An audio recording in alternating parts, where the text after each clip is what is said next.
Welcome to an Ayn Rand hero rant about Andrew Klavan, or sort of a rant. In a recent episode by Andrew Klavan, one of his What's the Big Idea on the importance of moral vision, especially moral vision in politics, he invoked Ayn Rand and talked about Ayn Rand and what her views are and how his views are fundamentally different than her views and how she's fundamentally wrong about this thing. And unfortunately, it's a straw man version of Ayn Rand that actually goes against what she says. It turns out that his argument, the thing he's trying to put forward, he uses her as a foil, but the thing he's putting forward is actually a darn good argument. It's the kind of argument Ayn Rand made all the time. In fact, it's a fundamental argument in Ayn Rand's fundamental position of her philosophy. And so I thought in the process of clearing up the straw man part of it, we could say why it's a good argument and why it's not, and why the position he attributes to Ayn Rand is absolutely not her position. And we can clarify the differences between how Klavan approaches it and how Ayn Rand approaches it, and perhaps the advantages and disadvantages among them. And especially to point out the differences between, I don't know, let's say Klavan's Christianity and Ayn Rand's atheism, and Klavan's conservative politics and Ayn Rand's championing of individual rights and capitalism, how they do it differently and what the impact of that is. Okay, so first we'll start with Klavan talking about capitalism and the power of capitalism. Capitalism, and really freedom in general, uses our own selfishness and greed and desire for things to go well for us to serve the good of all. Okay, now I want to jump in right here and point to what he just did, because it has an impact on everything he does moving forward. He's building a case. What he says is that selfishness, greed, and our desire for things to go better are what drives capitalism, what makes it successful.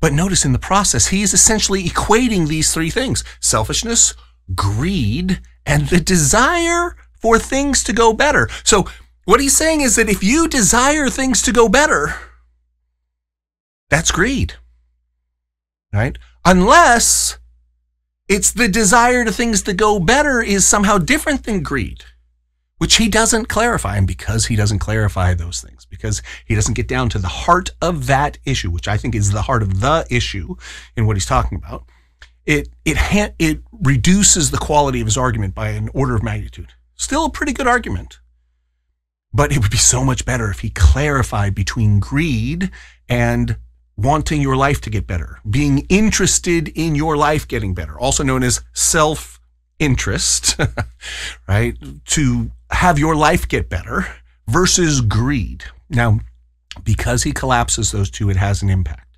But let's see where he takes it. So these things make things better, like Something that you want, and you pay for that thing, and you get something that you want, and we both really get a fair deal, and everybody gets richer, and everything gets better, because now I got to beat out the guy next to me by making better products, and all of that stuff. You've heard it all before. Or at least we hope you've heard it all before. Hopefully you're very familiar with this argument. It's a good argument. In economics, it's often just summarized as trade is made of win, right? You win when you're trading, because if I'm going to buy something, I only buy it if I think that I value the thing more than the money. You only sell it if you want the money more than the thing. And so when I buy the thing, I feel like my life is better. And when you sell the thing, you feel like your life is better. We both win. Trade is made of win. And when you take that microtransaction and do it millions and millions of times a day across the society, things get better. And we call this the growth of industrial capitalism. It's this incredible creation of wealth, unlike anything we've ever seen before, and in ways that don't happen in less capitalist systems. Okay, great. But notice, nothing about that talked about greed. That was just people doing things that they think are smart for them, that they think are in their self-interest. Right? In this distinction that I'm laying out between greed and doing things to make your life better, right? Rational self-interest, to act according to your best sense of what's best in your life. He talked all about rational self-interest. Basically, he said capitalism works because of rational self-interest. But then he says, but this creates the illusion, right, that greed is good, because greed is in some way powering the engine of our improvements. And here's where he brings it all down to greed.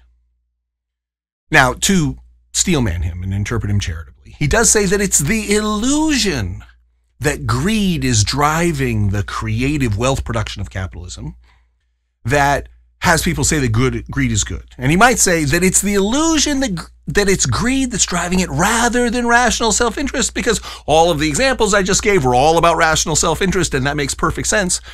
But unfortunately, being brought up in this world, the culture that we're brought up in tends to be Christian and Marxist.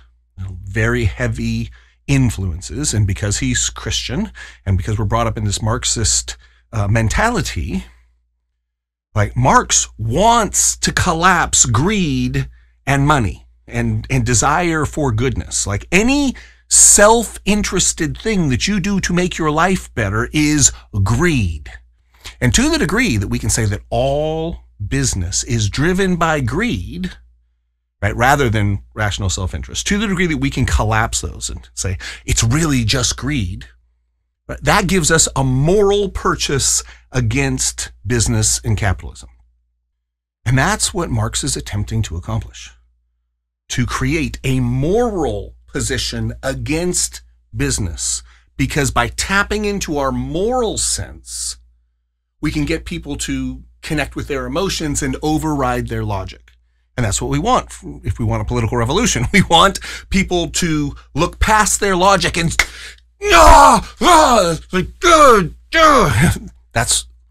that's what we want when we're looking to foment political revolt and political revolution. Now, unfortunately, Klavan ends up making just this argument. He collapses greed and self-interest. And therefore he says, greed is good is a wrong statement, which greed is good, greed isn't good. He's right about that. We'll get to that. But rational self-interest is very good because it's individuals taking responsibility for their own life and their own integrity, their own thoughts, people choosing to live according to their own conscience and sense of what's truly valuable. It's not greed. But he then, to make the point that the Marxists have been making for a couple centuries now, and that is the dominant understanding of the left, right? That greed is what drives business. The worst parts of greed are what drives business. He then brings in the Gordon Gekko thing to make the point that greed is not good, but greed is what drives capitalism. How are you going to square that circle, Andrew? Oh, I hope you do. I hope. Greed, for lack of a better word, is good. Greed is right. Greed works.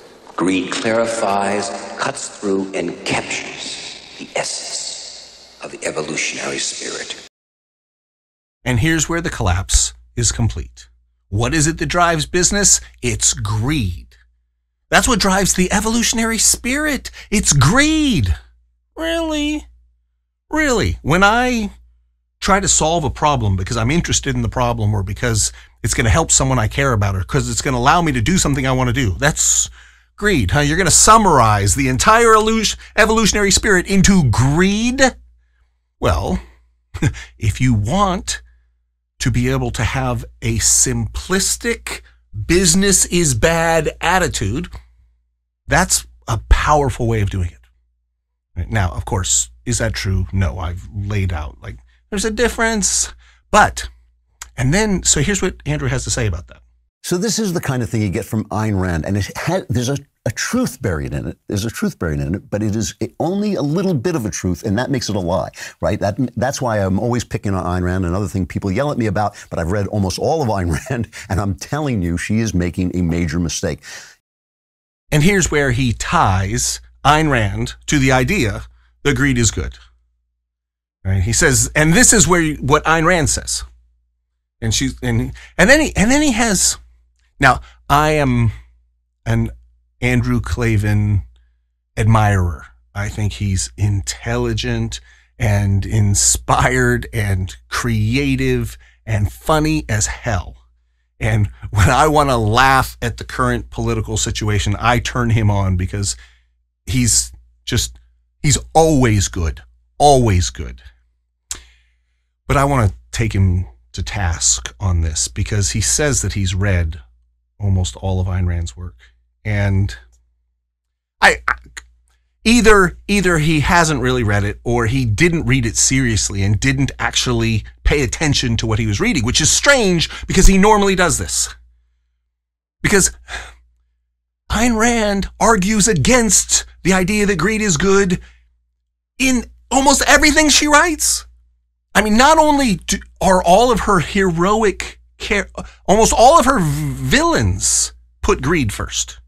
And you can look across her characters, whether it's Howard Rourke versus Peter Keating, right? Or Hank Reardon versus Orrin Boyle, or you can just go across the character. Even Midas Mulligan, the greediest character in all of her books. All of them put integrity and creativity before wealth. All of them are willing to sacrifice money in order to maintain their values, in order to pursue what they believe to be beautiful above all else. Right? And all the villains do the opposite. And so, really, you read the books and what you came up with is greed is good? Come on. And it's not only that. I mean, come on. Her characters give speeches, right? Ayn Rand concretizes her philosophical values and systems. She creates worlds, she creates characters, she creates drama. And in the drama, you get to watch things play out. Different principles, different ways of being. And as people interact with each other over time, you get to watch the principles play out in a way that you go, ooh, I recognize that. Oh, that's true. Oh, that's insightful. She dramatizes everything. But then she has her characters give speeches to say, that thing that happened, here's why it happened. You know that thing I did, here's why I did it. Right? So, come on, Andrew. Up your game here. Up your game. I mean, it's fine. I'm actually fine if you use Ayn Rand as a foil because most people haven't read Ayn Rand. Most people haven't thought about it. And so the dominant perspective is that Ayn Rand is all about capitalism and wealth and greed, which is completely not true. She is about capitalism, but as we'll get into, her capitalism is the outcome of her ethics and her morality. Right? The only reason she supports capitalism is because it is the most moral system. Not because it has all the good results. It has all the good results, that's a plus, but that's not her justification. And so, everything about what you're saying isn't Ayn Rand. In fact, your argument that you have to have a moral vision is Ayn Rand's whole point. And I'll get into this in a bit about why she hates libertarians. But, I mean, this is the irony of it. Now, the other thing he says is that greed is good is a partial truth and therefore a lie. Okay, if you say that greed drives capitalism, that's partially true. Some people in the capitalist system, their major motivations are greed. Absolutely true. Absolutely true. Is that what makes capitalism work? No. That actually leads to the worst breakdowns in capitalism. The places where capitalism works least well is where greed plays its way out. Because greed means I'm going to put my desire for money, my desire for power, my desire to dominate in front of my creative vision and my integrity, my honesty, my ability to trade, to honestly say, okay, but we'll go into that in a little bit. So greed is good is kind of true, but if you try to make that the whole truth, then it's a lie. Absolutely, which is why Ayn Rand says capitalism is not about greed. It's about rational self-interest. But here's how he continues. If you get stuck on greed is good, selfishness is good, money is good because it fuels this wonderful capitalist improvement, you are making a moral error, right? Look. And you see he does it again. It's like greed and selfishness and money, all the same thing, right? If you think that that's what drives capitalism, well, but those are completely different things. Again, greed is different than selfishness, rational self-interest, acting rationally to improve your self-interest by acting with integrity and honesty and treating other people fairly, etc. Right? Those are different things. Right? And that's different completely than money. Money is just a tool that we use to measure, that we use to trade. And all things equal, it's better to have more of it.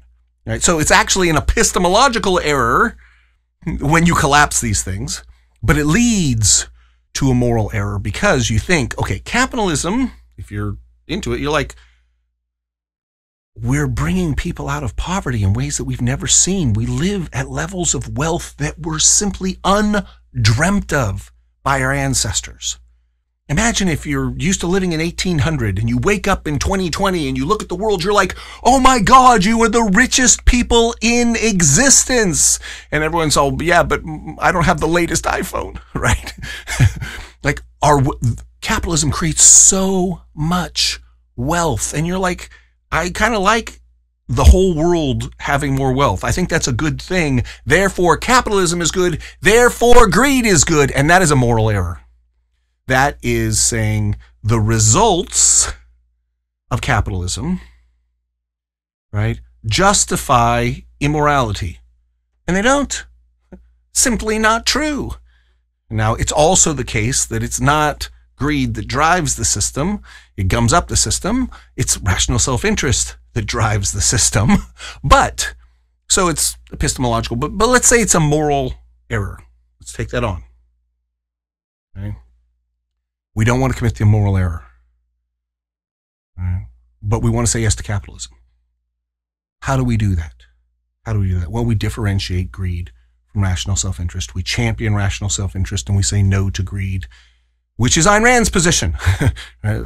And notice how clean that is compared to what Andrew has to say. Sorry. I mean, he's better than most. He's better than most, but like he's got Ayn Rand. Didn't you read her? She's crystal clear about this. Her arguments are awesome. Your arguments are good. They're good. And I understand it's tough because you got to get your Christianity and stuff. But anyway, so let him bring this part of it home. Greed is bad. Greed is a sin. Selfishness is a sin. Why? Well, never mind why. They ruin your life. Greed ruins your life. If you live your life for money, your life is going to be drab. If you become a consumerist, that's going to help the economy. If you're always buying stuff. But that's not a good life. It is not a good life. And here we're in almost perfect agreement. Because he actually defined greed in this sense, which is that you put money above all else and you try to have consuming things give you meaning, which it can't, and it's not going to. And if you try to make that your meaning, it's not a good life, right? That's Ayn Rand 101. What you need to do is determine what you care about by studying who you are and rationally deciding what's going to make your life better, and then devote your life to making that happen. Make your life better, the life of the people that you care about better, your life in the present, your life in the future, to rationally consider what your life should be and to put that first, not money, not buying things. Absolutely. Like greed is not good. If by greed, you mean like putting money and stuff in front of your creative vision and your integrity. Okay. Now, let's have him say something similar, but in a much more religious form. You know, Jesus said you can't serve God and money. You can't serve both God and money. He didn't say that because money is icky, or he didn't want you to be rich, or he didn't want you to succeed in life. That's not why he said it. He said it because the value of money is the value of popularity. The value of money is the value of the world. You do things that the world likes, and the world rewards you with money. But the world is a place that has good things and bad things in it. So you have to decide whether you're doing the right thing. The value have to come first.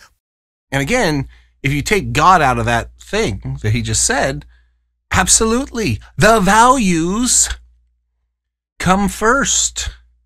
Money and people saying, yes, we like your stuff is secondary to you doing the thing that you believe to be the most beautiful, the best, most important thing you can do in your life. Again, Howard Rourke is the cleanest example of this, but all of her heroes have this pattern where they do what they believe to be good and true and right.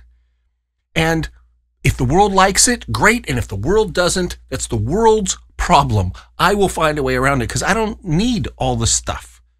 But I tend to solve problems that people value so that when I provide them with value, they give me money and therefore I can be successful. This idea, it's a moral error. We make a moral error when we think that, oh, capitalism has lifted everybody and capitalism is run by greed. So what is it? What is it? When I hear a conservative say, I'm not ashamed of making money, I think, well, maybe you should. It depends how you made it. It really depends how you made it. Again, true. How did you make your money? Ayn Rand asks in one of her most famous speeches, the money speech from Atlas Shrugged. She essentially says, did you make your money by pandering to people's vices and their stupidity, or by defrauding them? If so, that money doesn't feed you. It actually deteriorates yourself and your soul because you didn't earn that money and therefore you can't feel pride about it. You can't feel good about it. And the psychological, spiritual impact of that is deadly. Don't do it. Again, greed isn't good. Pursuing your values is good. Now, I want to take this back into the realm of capitalism, this idea of a moral vision, because there's a premise that he suggests is the moral vision of conservatism in capitalism. And again, I want to take what he says and say yes and no and make some distinctions within it because it's a damn good argument fundamentally. And the way he does it is, well, I mean, it's the way he does it. A moral vision. How do you build a moral vision? A moral vision is based first and foremost on a proper idea of the self, a proper relationship with yourself, right? Love your neighbor as yourself. You don't know what that means unless you love yourself. Now, he just says three things. First, a moral vision is founded on a proper understanding of the self. Why? Because we need to know what self-interest is versus greed. We need to know what the values are, the self is that we need to put first so that we're on track to the truth and integrity and honesty and justice and independence and productivity and pride, rationality.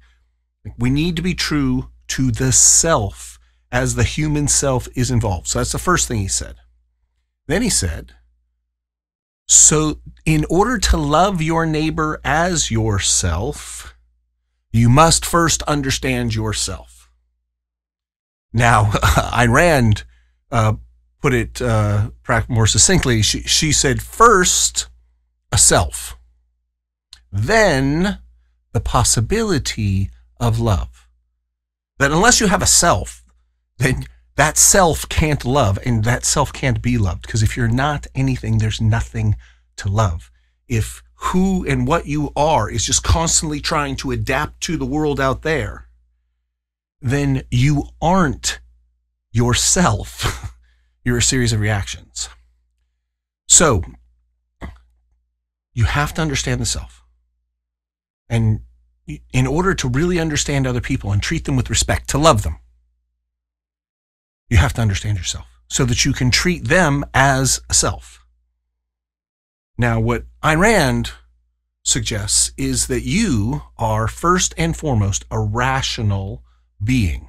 That you, in this moment, in every moment, are making sense of the world around you, and how you make sense of it, like how you interpret it, what you think it means, how you understand it, and the philosophical system you use to make sense of the world is critical.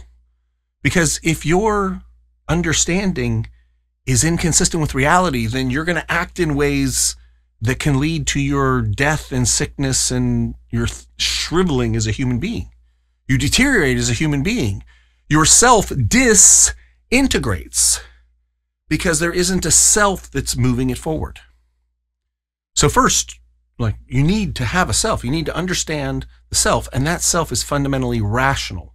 Because of that, you need to give yourself the authority to think so that you can learn how to think better and better and better, to value better and better, so that you can aim for your values better. So you need to become more rational so you can make better choices and act in the world in such a way that you survive and thrive.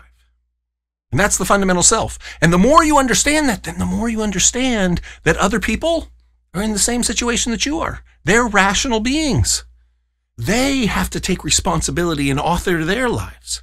They have to think about what's good for them. And then they have to choose to act that way. And then you can trade with them. Then you can interact with them.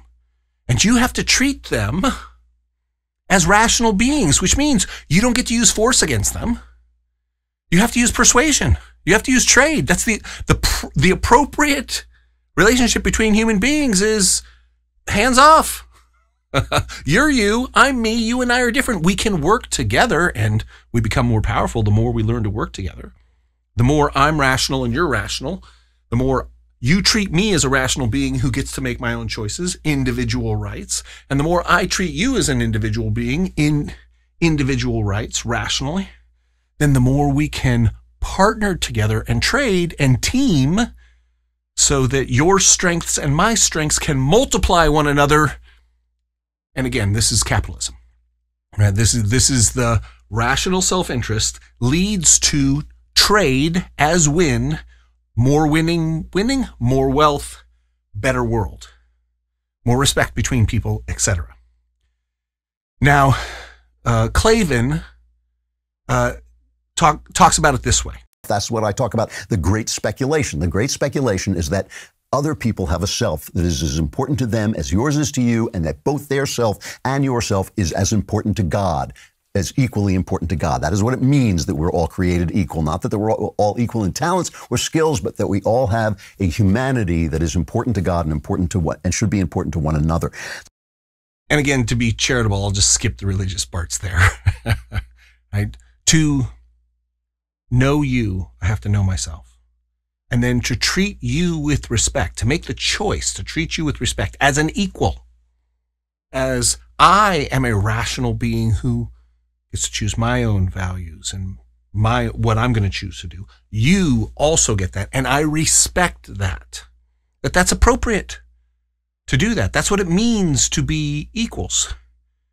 It's that, look, if we want to trade together, let's trade together. And if I don't want what you are offering, then we don't have to interact. And if you don't want what I'm like, if I want to have sex with you and you don't want to have sex with me, like, we're done.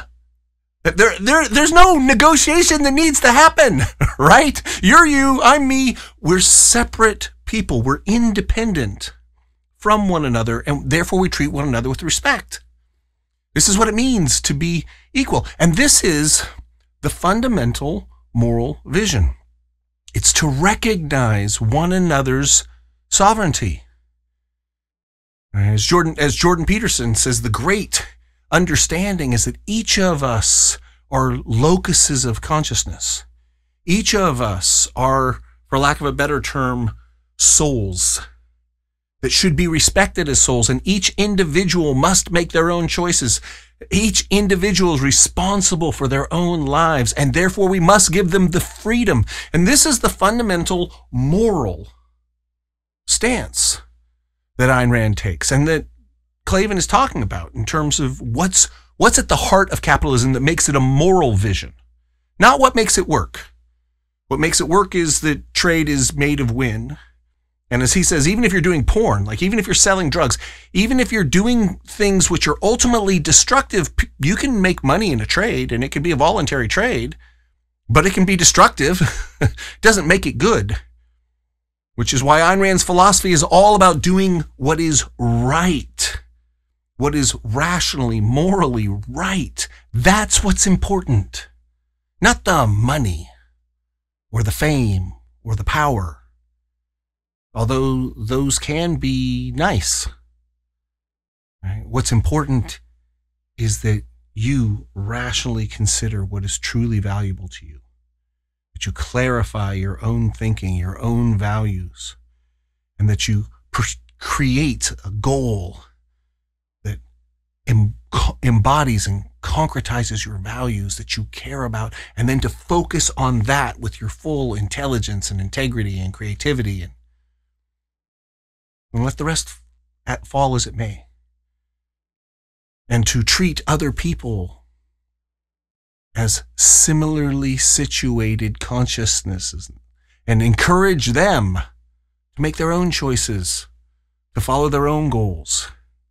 You don't force them, they don't force you. This is the fundamental premise, the moral vision that drives capitalism. Because when you have that, then you have free trade. And free trade is what capitalism is. It's the freedom to trade, and the freedom to aggregate money, and the freedom to loan it, or spend it, or create businesses and compete and create the better product at the better price and become wealthy in the process, because so many people appreciate what you've created that they give you money. That's great. Fantastic. If you make money, great. If you don't make money, that's not the point. The point is to live a life of integrity. And when you do that and you treat others with similar integrity, what you end up with is capitalism. That's the moral vision. So what do we deduce from this? The great speculation that other people are as important to themselves as you. We deduce that one should be free so that they can make the choices that will bring that self into fruition. We'll move that self closer and closer to God. We know that some of them won't do it. And Edmund Burke talked about this. He said, I'd rather have people do the wrong thing, but not be made robots by being forced to do the right thing. And that is what freedom is all about. So when we are talking about the things we love, we should be talking about them from a moral point of view. Let us talk in moral terms. The capitalist system and the free system is good, not because greed is good, not because selfishness is good, but you need to be free in order to make the choices that you want. You need to be free in order to make the choices that you want, in order to choose, in order to take your understanding, your rationality, consider your values, create your goals, and then enact that in freedom. And sometimes you'll succeed, and sometimes you'll fail. But if you're taking responsibility, then you learn and you get better. And you learn how to partner with other people. And that is the beautiful moral vision that underlies capitalism, according to Ayn Rand. And it seems, Andrew Klavan, greed is not good. Values and integrity are good. This has been a rant on Andrew Klavan talking about Ayn Rand and the importance of moral vision. I'm your host, Mark Michael Lewis of theprofitabilitycoach.com and the Game of Heroic Meaning at heroicmeaning.com. And as always, I leave you with a challenge. Make your deepest happiness your highest priority.